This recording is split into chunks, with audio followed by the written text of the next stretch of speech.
Great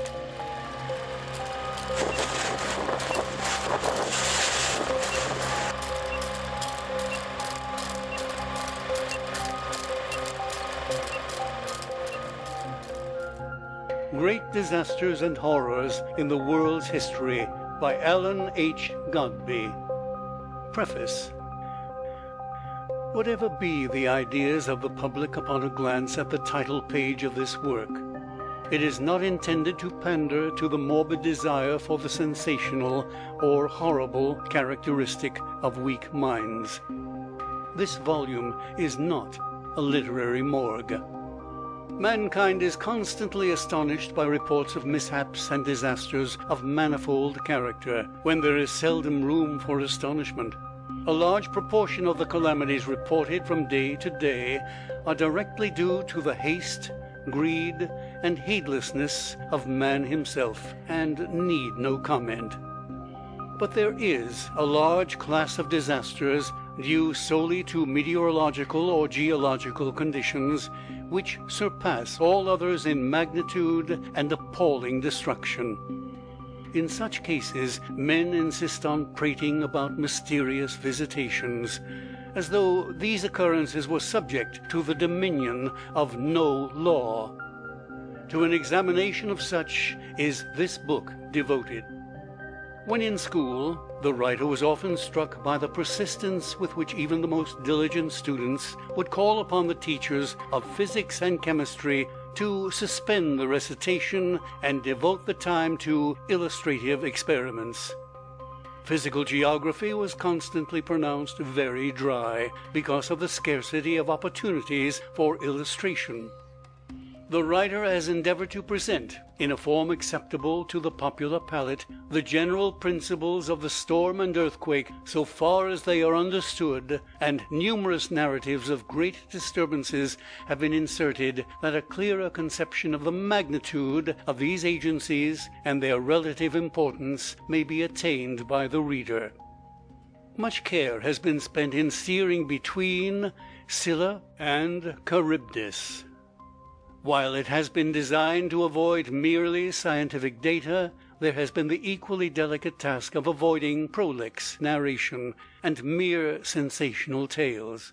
It is hoped that the result will be useful and interesting. If the book shall lead the reader to higher views of the reign of inexorable law in nature, and to a profounder reverence for the author of law and his works, the labor of its compilation will not have been spent in vain. A. H. Godbey. End of preface. Chapter 17. Incidents at Johnstown. They shall sleep where death may deal not again for ever, where change may come not till all change end. From the graves they have made they shall rise up never, who have left naught living to ravage and rend. Earth, stones and thorns, of the wild ground growing, while the sun and the rain live, these shall be, till a last wind's breath upon all these blowing, roll the sea. And till in his triumph, where all things falter, stretched out on the spoils that his own hand spread, like a god self-slain on his own strange altar, death lies dead. The Johnstown flood has no parallel in suddenness and destructiveness, save in the convulsions of the earthquake and volcano, agencies which will be noticed shortly, but which have never wrought such serious havoc in our own land as elsewhere. But the most deplorable feature of this terrible calamity is, that it might easily have been averted. It was due entirely to the culpable carelessness of a club of wealthy pleasure-seekers. It would be senseless to prate of mysteries of Providence in this connection. Nothing can give so clear an idea of the exact character of the terrible flood, totally different from the overflow of a river, than the personal narratives of the survivors. A chapter devoted to these will be of interest, and serve also to illustrate the breaking up of family and social ties that are an inevitable consequent of great calamities of every kind. The flood was slightly less sudden at Johnstown proper than higher up the valley. Yet to the inhabitants in every part of the city it was almost instantaneous. All narrators agree in the statement that they were taken completely by surprise. Few of them, whether by sound of whistle, or sight of cloud, or of coming torrent, had so much as a minute's warning. Mr. Rose seems to have had the longest notice of any. He reckons less than 3 minutes after he looked from his window and saw the flood a mile above, before his house fell, and he himself and family were struggling beneath the water. His carriage house was broken, perhaps 3 minutes in advance of his dwelling. The water which overthrew it was a sort of advance guard preceding the main body. This partial division of forces was doubtless due to the 2 great bends in the river, which have already been described, or rather to one of them, since one would have nearly the effect of 2. The upper bend was 2 miles round, while the railroad cut above the neck was only 75 feet. The smaller portion of water pouring through the cut got nearly 2 miles the start of the main body, which had to flow round the bend. The water which got the start at the first cut had to flow round the second bend, not being high enough to command the shorter way through the second cut. Practically, therefore, the distribution of water made at the 2 bends and cuts was only a little more than that which was made at one. Had there been no bends and railroad cuts between Conemaugh Lake and Johnstown, had the flood been confined for the entire distance to a single channel, then the towns below would have recognized no previous swell whatever. A single gigantic wall of water would have struck Johnstown as distinctly as it struck South Point. The inhabitants, in most cases, would not have had time even to reach their upper stories. The wave, even more than it did, would have crushed as with the single blow of a mighty hammer, and the number of survivors who could tell a tale of wonderful deliverance would have been correspondingly diminished. The lesson of these facts is for those who dwell below dams or reservoirs. If there be nothing in the nature of the channel to distribute the water, and the rupture be instantaneous, the destruction of life and property will be awful to contemplate. At the Gautier Works, the flood, while extending over all the valley, was yet parted into 3 principal divisions. One of these, following the course of the Conemaugh, rushed down against the foot of the hill, just above the stone bridge, and would have instantly swept away that magnificently solid structure, had it not stood parallel to, rather than at right angles with the torrent. Another, turning to the left, swept across Conemaugh Borough and the upper wards of Johnstown, destroying hundreds of stone buildings, the German Lutheran Church and the Hulbert House, while the third swept straight down through the middle of the city, demolishing the YMCA Hall, the municipal buildings, and scores of the finest residences. This last, turned into a reverse current by the damming of the water at the bridge, was presently rolled back to ensure the destruction of whatever had escaped in its downward course. Thousands of people drifted from the towns above, were dead already, or still struggling in the water, and to these were now quickly added many thousands more. Of the people of Johnstown it may be said that not a soul had time to fly. We hear nothing at all about escapes to the hills. At the scream of the warning whistle, some were startled and looked up the river. According to their place in the town, they saw, at the distance of a mile, half a mile, or only 100 yards away, an ominous and inexplicable dark cloud, which might be smoke or spray, hanging upon the surface of the water. They felt that something unusual had taken place, but of its nature they were not well aware. Those who saw it at the greatest distance had hardly time to scramble to the upper stories of their dwellings, before, even there, they found themselves struggling in the water, while the vast majority, on looking forth, saw buildings, not a half a block above them, already leaping from their foundations. Simultaneous with the roar and rush of the torrent came the crack of houses, the shrieks and cries of men, women, and children, the revolution of everything as in a kaleidoscope, and then, driven with the speed of a race-horse, houses, furniture, cars, locomotives, railroad tracks, the Gautier plant, animals alive and dead, trees, lumber, and infinite wreckage were rushed onward to be jammed and piled at the railroad bridge, in a maze of ruin 50 feet high and covering 40 acres of ground. Here the laboring waters, finding no ready exit, were in part turned to the left up Stony Creek, and in part rolled swiftly backward across the center of the city, bearing the drift on their bosom, and in some instances dropping shattered houses within a square or 2 of their former places. The wreckage above the bridge, entangling and holding fast, hundreds, if not thousands, as well of the living as the dead, presently caught fire, thus adding, through all the long awful night, to the horrors of flood, the fiercer horrors of flame. From the rolling conflagration a sickly, baleful gleam was thrown through a mile radius of surrounding gloom. But like the Miltonic fires of perdition, from those flames, no light, but rather darkness visible, served only to discover sights of woe. Some say they saw hundreds throw themselves backward into the flames to perish, and the record of the morgues, showing how often a charred arm or leg or half a body was interred, proved that upon many, dead or alive, the fire did its awful work, while in many cases, doubtless, it was done so effectually that not a remnant could be found. As the night drew on, St. John's Roman Catholic Church, which had successfully withstood the angry waters, was seen to be on fire, driving out the miserable creatures that had taken refuge in it, and with its fierce heat scorching those on the surrounding drift till they were fain to relax their hold and drop into the water.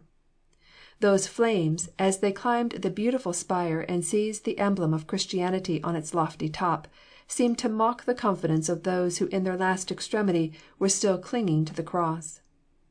In the tower of the Lutheran Church, near to Stony Creek, the town clock was still sustained far above the raging waters. The flood had struck the city at 4, and as the hour of 5 drew on, when drifting corpses were now everywhere, and thousands clinging to the wreck lay at the mercy of the flood or flame, the mechanism of the clock serenely moving brought the hands to mark the hour, and slowly 5 times the ponderous hammer smote the massive bell, tolling the knell of thousands which that hour had rushed into eternity. On the ears of the living, the sound of those slowly beating strokes fell with a horrible sensation, for at the end of another hour would be tolled a dirge for them. There was something terrible in the calmness of that clock, faithfully telling the flight of Father Time, reckless whether he had brought joy or woe to mortal men. But not engulfing flood, nor burning temple, nor holocaust of victims at the bridge could shake the steadfast confidence of many in their God. One little boy, when his mother and the rest were clinging in the drift at the bridge, asked, "Mamma, where is that God that Mr. Beale and Mr. Moore told us about, and said that he would save us?" But another little boy, despairing of temporal deliverance, was heard closing his prayer with the beautiful words of the 23rd Psalm, "Though I walk through the valley of the shadow of death, I will fear no evil, for thou art with me, thy rod and thy staff, they comfort me." A son asked his mother, "Will we die?" She answered, "I cannot tell, but one thing I do know, that God does all things well, and if He wants us tonight He will take us, if not, He will find a way for our escape. We will go down and sit down and see what the Lord will do." A pastor, just escaped with his family to the 3rd story and waist deep in water before he could reach it, instantly opened and read from the family Bible, which he had caught up in his flight. God is our refuge and strength, a very present help in trouble. Therefore will not we fear, though the earth be removed, and though the mountains be carried into the midst of the sea, though the waters thereof roar and be troubled, though the mountains shake with the swelling thereof. One of the sweetest singers in the city had retreated with her family to the attic. The house was lifted and apparently moving to destruction, when, to soothe her children and her husband, she calmly sang, "Jesus, lover of my soul." While she continued to sing, the end of a large tree, having great roots, was driven through the house, anchoring it firmly just in the edge of Stony Creek River. A man who was carried over the stone bridge saw a lady on a piece of wreckage shooting down the valley of death, and heard her singing those same immortal words of Charles Wesley, written by him at night, by a feeble spark, in a spring house, where he was hiding from a raging mob. Jesus, lover of my soul, let me to thy bosom fly, while the raging waters roll, while the tempest still is high. A venerable man was seen on his knees, with clasped hands, gazing steadfastly at the cross above St. John's Roman Catholic Church, while another, converted the previous winter, full of faith and always rejoicing in hope, was last seen kneeling upon the roof of his house, riding with the torrent and shouting, "Glory to God." The narratives of the survivors, whether from the upper, middle, or lower portions of the city, all alike serve to show that the suddenness of the doom could only be equalled by its awful horror. The Hulbert House, built of brick, and one of the finest hotels in Johnstown, stood in the upper portion of the city. There were about 60 persons in it at the time of the catastrophe, and of these the lives of 49 were lost. Many of those were in the office, when an unusual whistling of engines was heard. Imagining a fire had broken out in the midst of the flood, they all ran to the upper stories, except the proprietor, the clerk, and one guest. 2 or 3 minutes later, the clerk walked to a window and looked across the Conemaugh in the direction of Prospect Hill, and seeing what he mistook for a great cloud of dust, exclaimed, "My God, the hill is falling!" At that, the proprietor ran to the door, and looking up the street, realized at once the situation. Directing the other 2 to hasten upstairs and spread the alarm, he ran to the kitchen to warn the girls, then fleeing to the 4th floor, he reached it just as the building fell.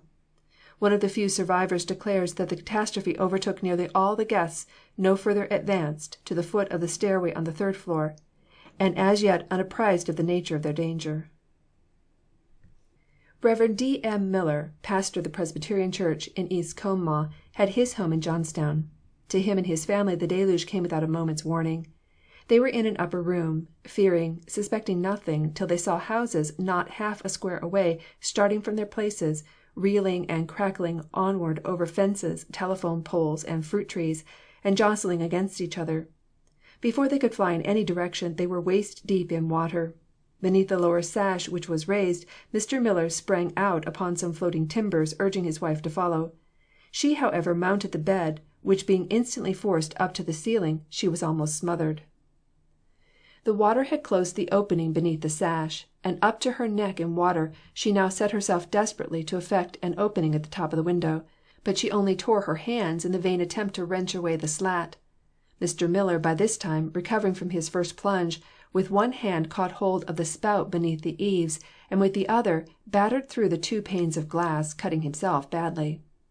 Drawing up one foot, with it he now kicked out the sash, when his wife dived under the lintel, expecting to reach footing on the roof of a small porch below. The porch, however, was gone, and she disappeared deep beneath the turbid flood. A moment later, by some violent ebullition of the water, she was thrown to the surface, and at once laid hold on the spout. Meanwhile the house was drifting rapidly toward Stony Creek. When the vast number of houses adrift struck the hill beyond the stream, there was a fearful rebound. Many houses were crushed to splinters, many were upset, and scores of clinging wretches were mangled, killed, or plunged into the water and drowned. The current, arrested by the hill, divided. A part turned to the left up Stony Creek, carrying many houses nearly a mile. Part turned to the right, to add its freightage of life and ruin to the already tremendous gorge above the bridge, while between these currents a central portion was rolled back in the direction whence it came. On this portion Mr. Miller's house was carried, till wandering round and having described 2/3 of a complete circle, by the subsidence of the water it found rest at last not more than 100 yards from its original position. During much of this journey the pastor and his wife, up to their necks in water, and battered and bruised incessantly by the terrible drift, were clinging to the spout. At last 2 of their neighbors, being in some manner incomprehensible to themselves, thrown upon the roof and sitting on the comb, after a time espied beneath the eaves the heads of the unfortunate couple. To creep down to the edge of the steep roof, slippery through incessant rain, and recover the pastor and his wife was an undertaking fraught with extreme peril. Yet these men, as did hundreds more in this awful hour, freely risked their lives in the effort to save others. A little later a woman and a boy were recovered and brought to the same roof, on the comb of which 6 persons now sat until nightfall, when the house, having ceased from its wanderings, they managed to creep into the attic. This being unfinished, there was no floor on which even the sick could lie, so, in the dark, in their torn and wet and filthy garments, through all the long dreary hours of an endless night, through the forenoon of the following day, and until the middle of the afternoon, on a narrow board they sat together until the rescuers came. Then there was a laborious clambering over broken houses and great piles of wreck, a tramp of half a mile through mud and water, when they found at last rest and refuge and friends. 28 hours they had passed without a wink of sleep or a morsel of food, while their wounds and bruises were such as for a time to render doubtful their recovery. Mr. Calliver, a machinist, had his dwelling in one of the upper wards of the city. His wife, an invalid, had not walked for 7 years. He was watching the flood, and telling his neighbors that the worst was already past, when, looking up the river, he saw houses bounding from their places and scurrying towards him. He shouted to his family at once to flee to the attic, but before they could reach it they were knee deep in water. The house was floated and borne swiftly away, but fortunately did not turn over. It drifted out of the main current, struck upon something and was held fast, while other buildings were drifted onward. Union Street schoolhouse was near, and to this place, late in the afternoon, by clambering over the accumulated drift, it became possible to escape. Here they found themselves in the company of 200 others rescued in various ways. Some were crippled, some were shivering with cold, and all had lost their nearest and dearest friends. Many were in awful suspense concerning the fate of loved ones. A sleepless, endless night dragged its slow hours along, and when at last Mr. Calliver, watching anxiously from the roof, saw the first gleam in the east, he cried out in an ecstasy, "It is morning! It is morning!" After deliverance came, being curious to know what it was that had so opportunely arrested his floating house, he made examination and found that, of several open cars that had drifted into the neighborhood, one had dropped endwise into a cellar, and his house driven upon the end that was elevated had been penetrated with the shaft of the brake wheel, and securely held in that place. Rev. David J. Beale, D.D., pastor of the Presbyterian Church, to whose authentic and thrillingly interesting book, Through the Johnstown Flood, we are principally indebted for our statement of facts, and to which the reader is referred for a fuller account, records an experience which, like those already narrated, serves to show that the visitation was as sudden as it was awful.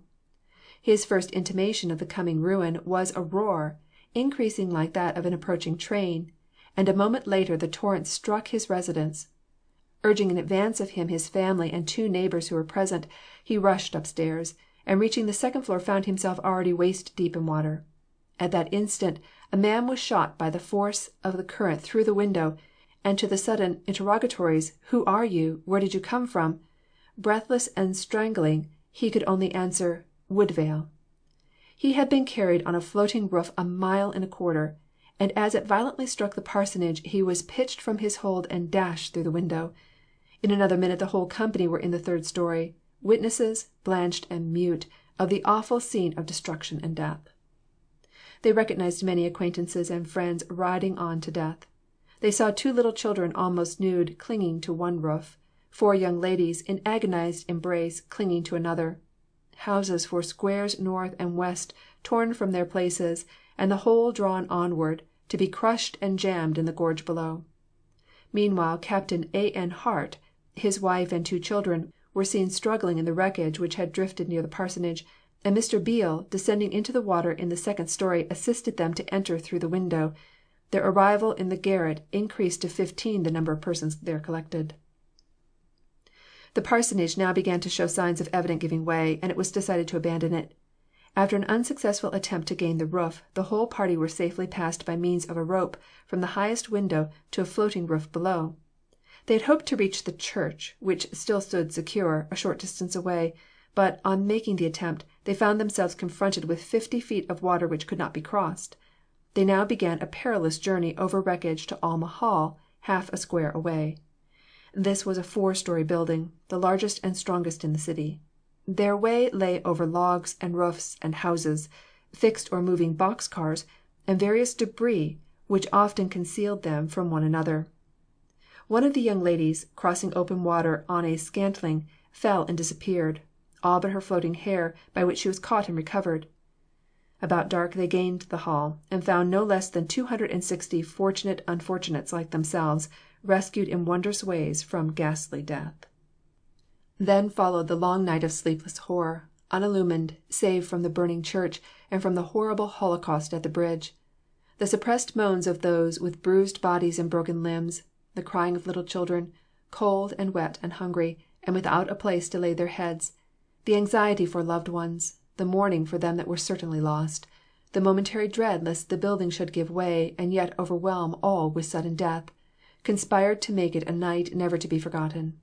Morning came at last, and then, as the sun rose above the hills, might have been seen a curious and mournful procession. Descending through a window, they walked and jumped and crawled and clambered over several blocks filled with broken buildings, cars, trees, furniture, bridges, and dead bodies, till they reached the hill. What a spectacle of human misery was there presented! Fully 3,000 people were gathered, weary, wet, cold, haggard, hungry, homeless, shoeless, hatless, coatless, ragged, muddy, many almost naked, gazing in mute despair, in awful anguish that could shed no tear, for no tears were shed, upon miles of wreck, containing by the thousand the dead bodies of husbands, wives, parents, children, lovers, and precious friends. Could humanity be called to suffer more? Mr. Horace W. Rose, Esquire, a prominent attorney about 50 years of age, had spent his life in Johnstown, and remembered distinctly all the great floods it had experienced. The highest he had seen was in 1887, and he had little fear that ever he would see another higher. He was not alarmed when the water entered the lower story of his dwelling, but as he saw it advance above the washboard, and with its foul freight stain the beautiful paper recently put up on the wall, he was not without a feeling of sadness. He conversed pleasantly with his neighbors, and twitted their children with invitations to come across the way and make a friendly visit.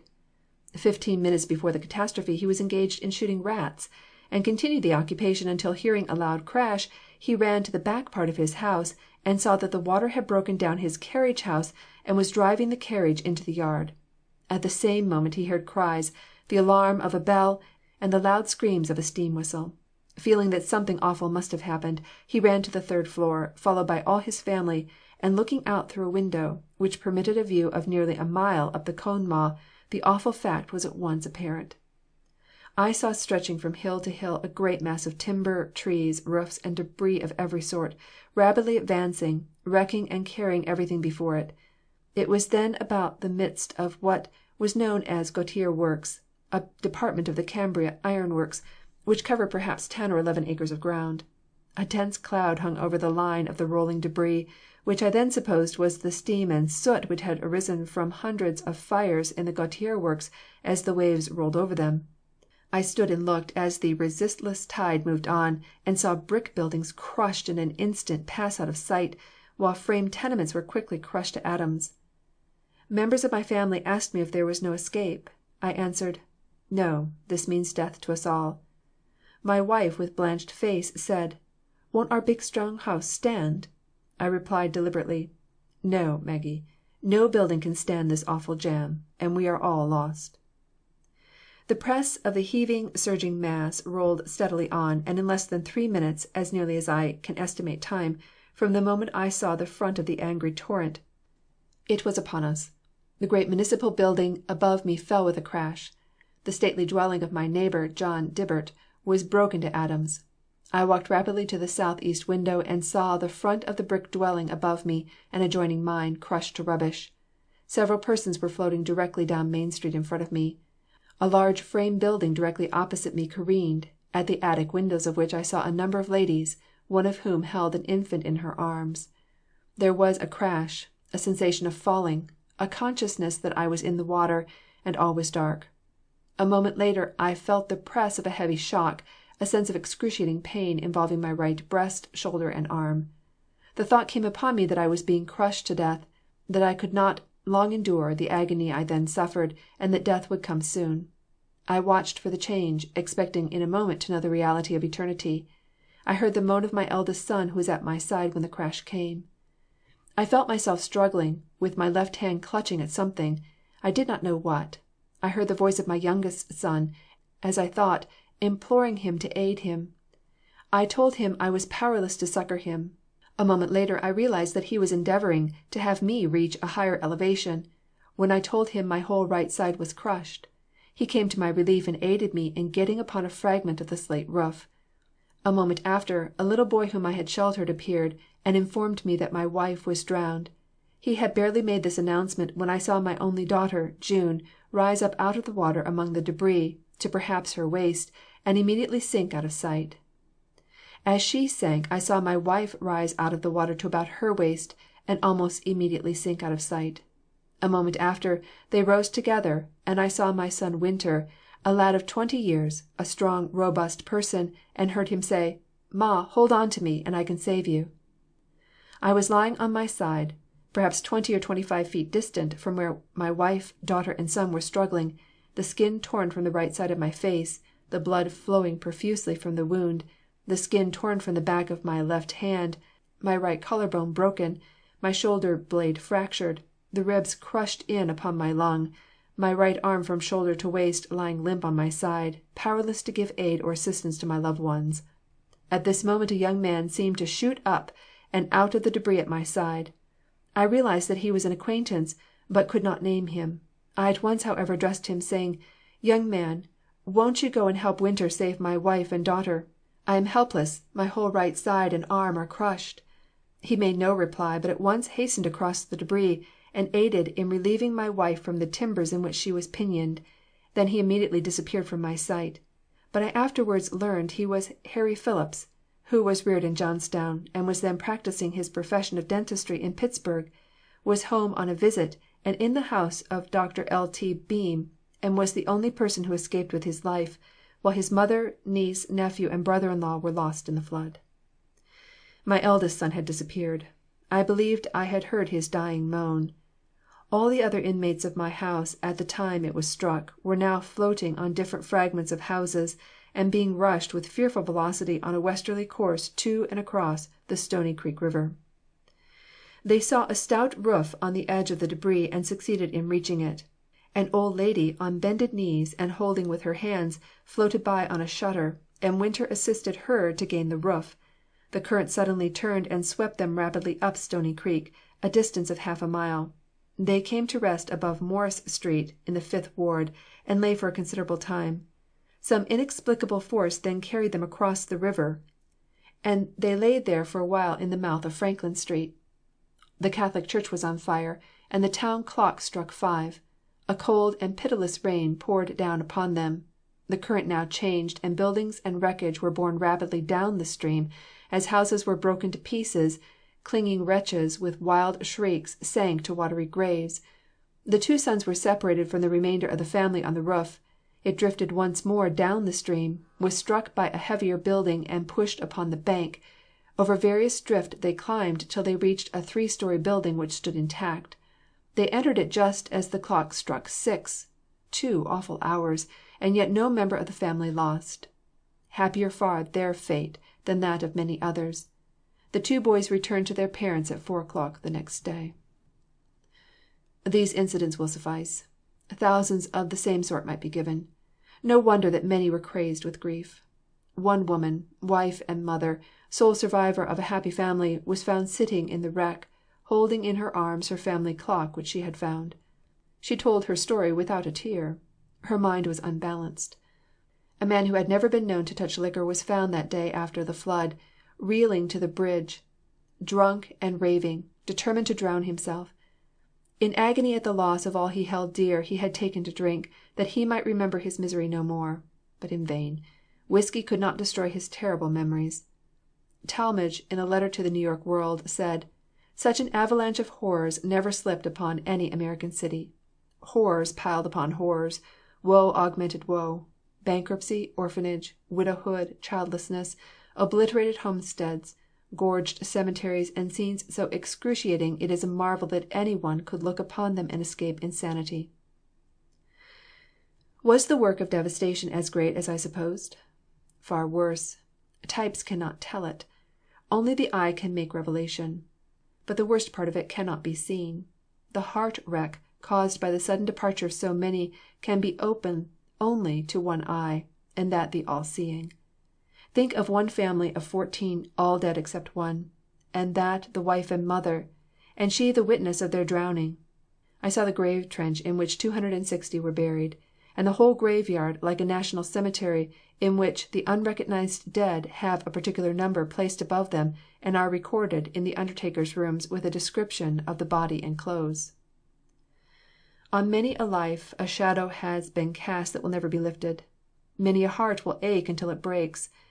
One who had lost wife and children and was alone, whose verses and whose name the world has never heard, more than 30 years ago wrote the following most touchingly beautiful lines, which will find an echo in the hearts of thousands of survivors of the Johnstown floods, as well as among countless millions of others in every age of the world.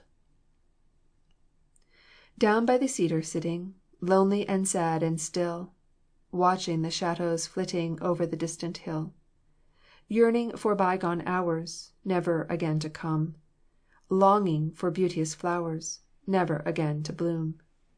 Ever there flits before me a shadowy form and face, ever it hovers o'er me, wearing a nameless grace.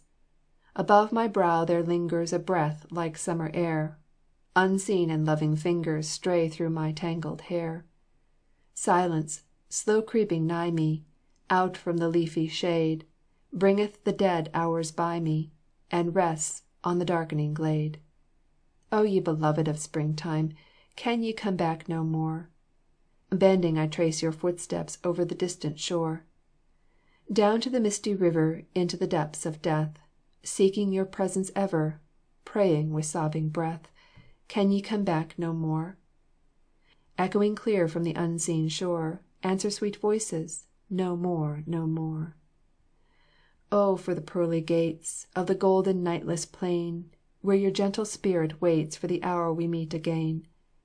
Out from the darkness, soft and plain, comes the glad echo, we meet again. End of chapter 17.